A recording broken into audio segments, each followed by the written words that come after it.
cancer sucks. It just sucks. And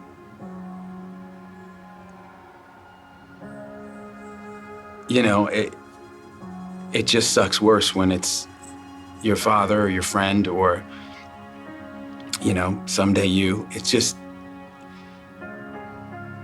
it's a part of life. And with this particular form of cancer, there is a lot of hope and a lot of things on the horizon, and it's really exciting.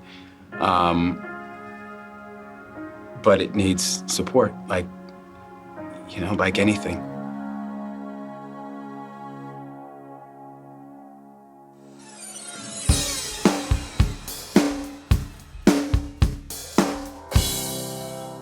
At the MMRF, we saw a cancer research system that was broken. We understand that academic centers have to publish in order to keep their businesses going. We understand that pharmaceutical companies have shareholders they need to report to.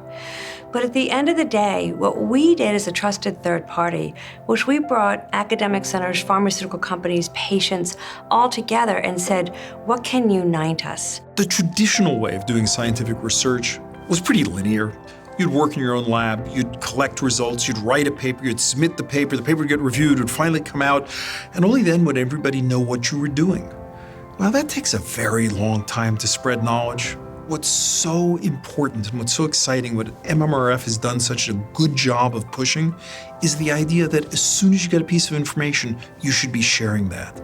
The people should be working together. It's the difference between a cycle time that might be a year and a cycle time that might be weeks. It means we get so many more turns of the cycle and progress goes so much faster if people share. We're now in a position not just to double lifespan, but triple, quadruple, get patients longer remissions and cures. You look at the outcome improvements in multiple myeloma, a disease that was almost considered untreatable. Now to see patients getting therapies that are actually relatively mild and having their lives extended by decades, that is actually a return, right? Someone is actually taking the funding support and actually getting real results.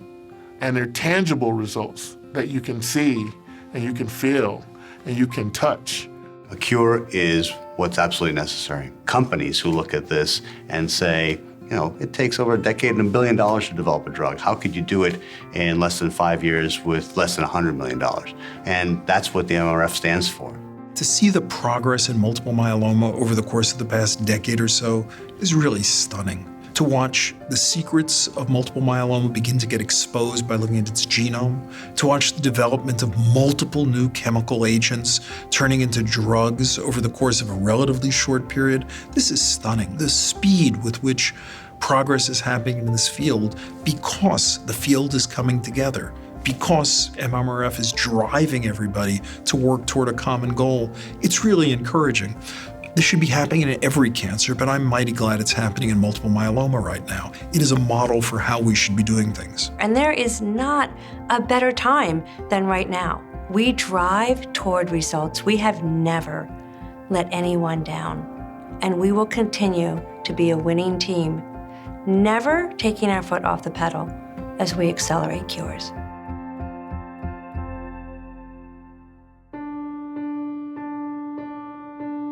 I try to have a normal life, not complain. I've been very fortunate, but you know, every once in a while it comes back and haunts me. Probably like every other day. It just really was an ambush and one that I don't think anybody who knew him was prepared for, and he definitely wasn't prepared for it. I've never felt more vulnerable in my life. And that's a kind of a strange feeling, and dependent on people that I normally wouldn't be dependent on. He ran marathons and raised his sons and was just a, you know, brilliant guy. And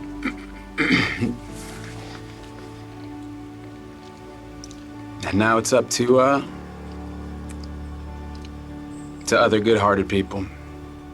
Kathy's received my calls a few times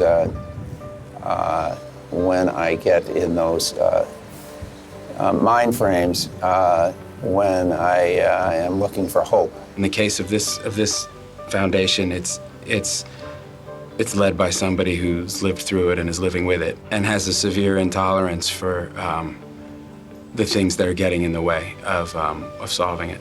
Without a doubt, MMRF is going to have played a huge role in the defeat of this, without a doubt. It's a great place to support, and that's what anybody asks for when they're given any kind of diagnosis like this. It's like, just give me some hope.